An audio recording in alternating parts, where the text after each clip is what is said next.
and declaring the calling of another. In traditional fashion, a proclamation is read out in London to formally dissolve Parliament and open an election campaign.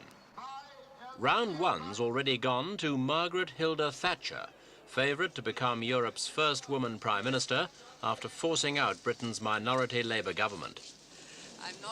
For the Conservative, Mrs Thatcher, it was a memorable coup, though, as always, it left her looking placid. No hint of the struggle to come with her opponent, Labour's leader, James Callaghan. It was a single vote that put a premature end to the government which Callaghan's predecessor, Sir Harold Wilson, formed in 1974 with a majority of 8. For the past 2 years, Mr Callaghan has soldiered on with a minority. But when all but one of the minority parties sided for the first time with the Conservative opposition, Mr Callaghan was finally beaten on a vote of no confidence, and he called a general election for May the 3rd.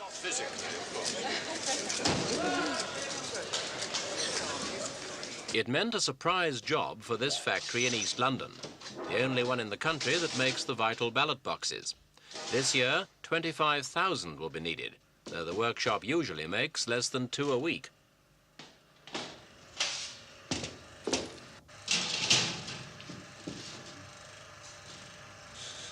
When Mr Callaghan was defeated in the Commons, the first government in 55 years to lose such a vote, he said, "We'll take our case to the country."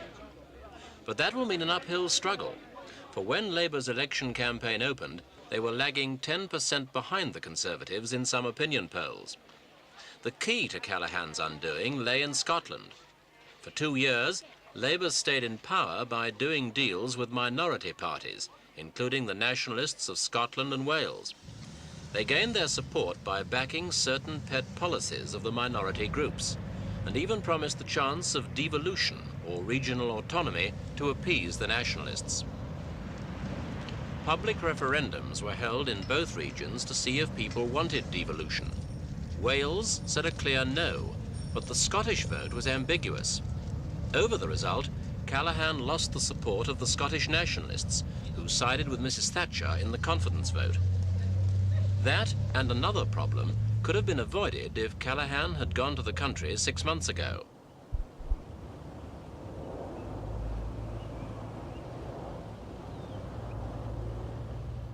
The other problem? Industrial unrest. Britain's Labour Party is financed by trade unions, and it boasts of a special relationship with them. But faced with threatening inflation, Mr Callaghan's enforced a series of tough clampdowns on pay that's brought him into conflict with workers demanding more money. The year began with a series of disruptive strikes, everyone from grave diggers to hospital workers.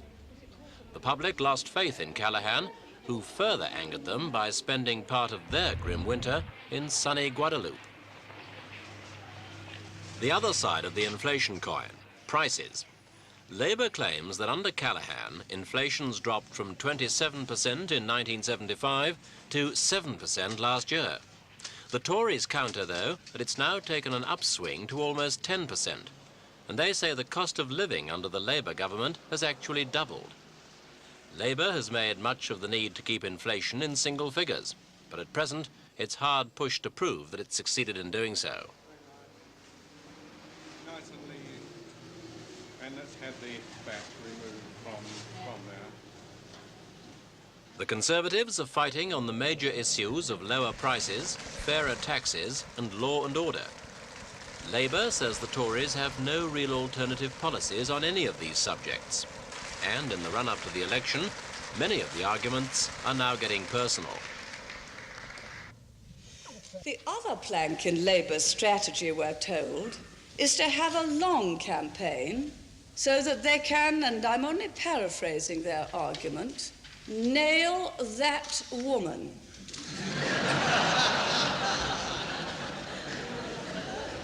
I think that must be a reference to me. They seem to think that in a long campaign I'd make a lot of mistakes. Well, no one's perfect, and I can't make any guarantees. But I promise to try not to go to Guadeloupe next winter. For the past 4 years, Mrs. Thatcher has spent a great deal of time in familiarising herself with the problems of industry and of industrial relations. And of course, she's made sure that she's been seen by the public, touring factories to meet both management and workers. We've got a slight problem actually with the light there. But Labour says it is the party that can best handle the mighty unions. The Conservatives, they say, only clash with the unions.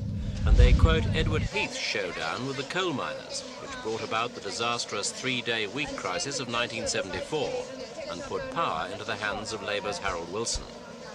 Mrs. Thatcher says she's tough enough to take on the militants when necessary, and that the country, fed up with crippling strikes, was tending to favour her hardline attitude. Then you roll it down for the hinge. In the long run, unions can only prosper when the nation prospers, and vice versa. As the song about love and marriage pointed out, this I tell you, brother, you can't have one without the other. And once they're convinced of this simple truth, the unions can regain the confidence and trust of the public. And then a whole new social climate can be created. Under a Conservative government, this will go hand in hand with a new economic climate. A climate of opportunity and enterprise. Less tax, less regulation, more flexibility, more freedom. Those will be our guidelines. Free for all? No. Freedom under the law for all? Yes. David Steele leads the other major party, the Liberals, who had 14 MPs in the Commons. Last year, Mr. Steele's Liberals cooperated in a so-called Lib-Lab pact, which helped keep Labour in power, but never really allowed the Liberals to push through their policies as they'd hoped. Mr. Steele lost some of his following among supporters who felt he'd sold out to Callaghan. But the pact was not the Liberals' only embarrassment. There's been more, in the shape of the party's former leader, Jeremy Thorpe, who's facing a conspiracy to murder charge. He's accused of plotting to kill a former male model with whom he's alleged to have had a homosexual relationship. His case has been postponed so that he can stand in the general election.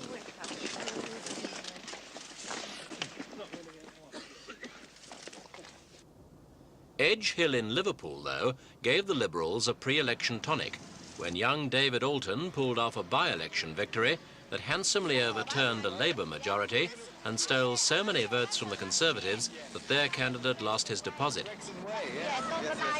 Mr. Steele denied it was a freak result or protest vote and claimed the same trend nationwide would give the Liberals 50 seats in Parliament. Stand back from the coach. The vote of no confidence which Mrs. Thatcher proposed was bad news for the new MP, but it did mean a place in the record books as the shortest-lived MP in British history. For just 2 days after he arrived at Westminster, the House voted, the government lost, and the dissolution was called.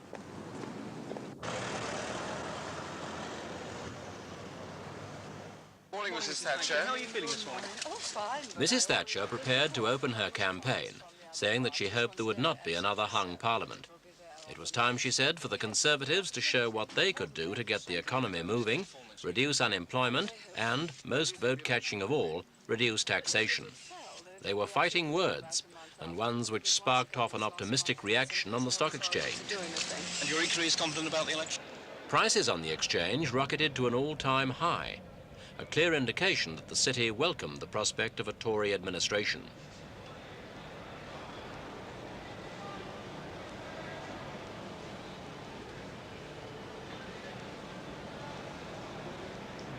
The campaign was just getting underway when tragedy struck.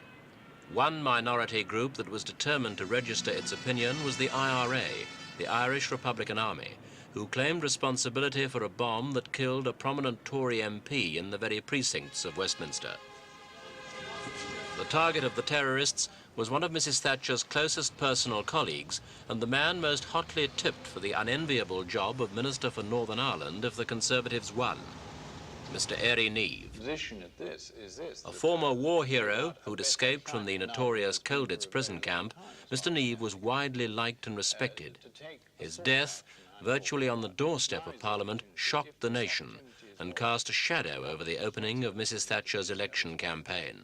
Minced beef in there. Not for this week. 3 lots to go into the deep freeze, so when I can't come out and get it fresh. Mrs. Thatcher postponed a TV election broadcast, stunned by the death of her friend.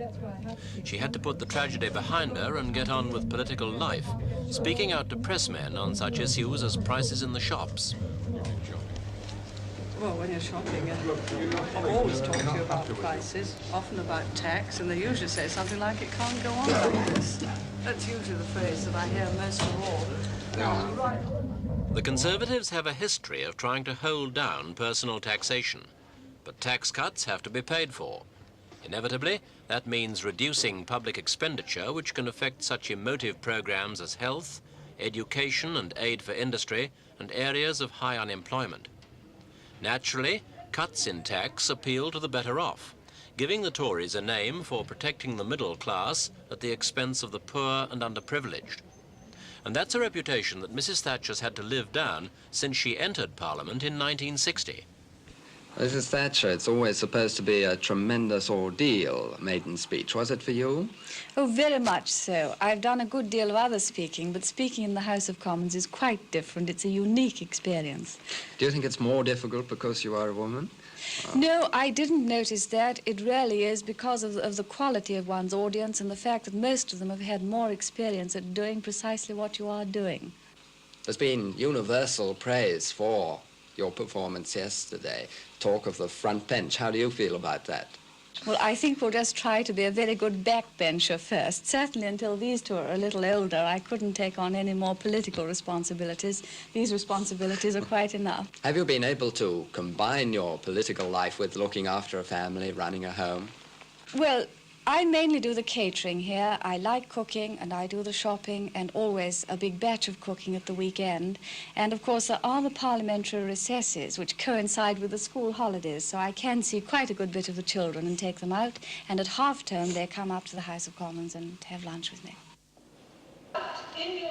10 years after that debut, Mrs. Thatcher had risen to become Minister for Education, and a highly controversial one, stirring up the wrath of teachers and parents by allowing local authorities a free hand to reorganise secondary education. She also gained the disrespectful nickname Thatcher the Snatcher when she withdrew government subsidies allowing free milk for school children.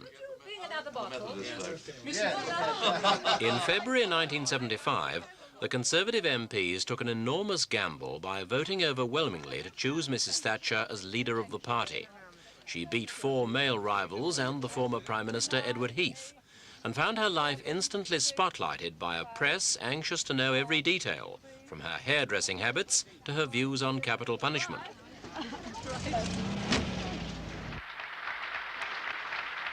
Edward Heath was bruised by his defeat by the former grocer's daughter, and it wasn't until the Labour government held a referendum on Britain's membership of the common market that he appeared with her to state his party's pro-market policy.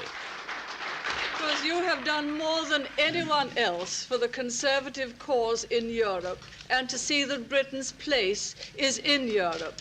Naturally, it's with some temerity that the pupil speaks before the master, because you know more about it than any of the rest of us.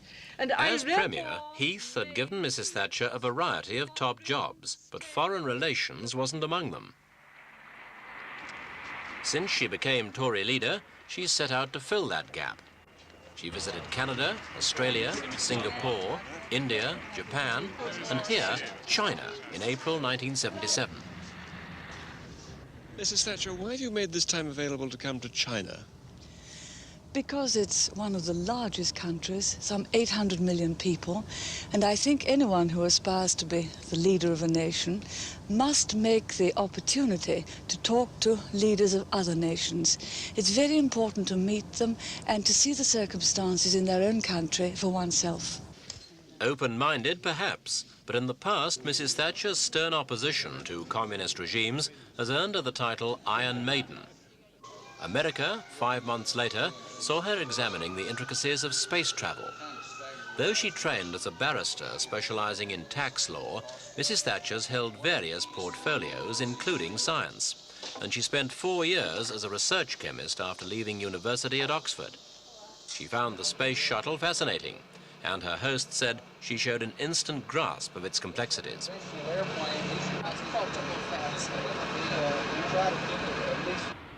1977 was rounded off with another foreign visit, this time to the Yugoslavia of President Tito. It was a chance for Mrs. Thatcher to see for herself how this unique brand of socialism could work. She seemed more than merely diplomatically impressed with the president's success. They seem to have less nationalization than we have. They seem to have more competition than we have. They seem to have more incentive than we have. So it is a very interesting development. They talk about this new principle of self-management, and they're trying all the time to get people to realize that it's the consequences of their own actions that in fact will decide the future prosperity of themselves as a people. So far, Mr. Callaghan's personal popularity outranks Mrs. Thatcher's, but overall the Tories are ahead of Labour. And if the polls are right, it looks as if Britain's next Prime Minister will, for the first time in history, be a woman.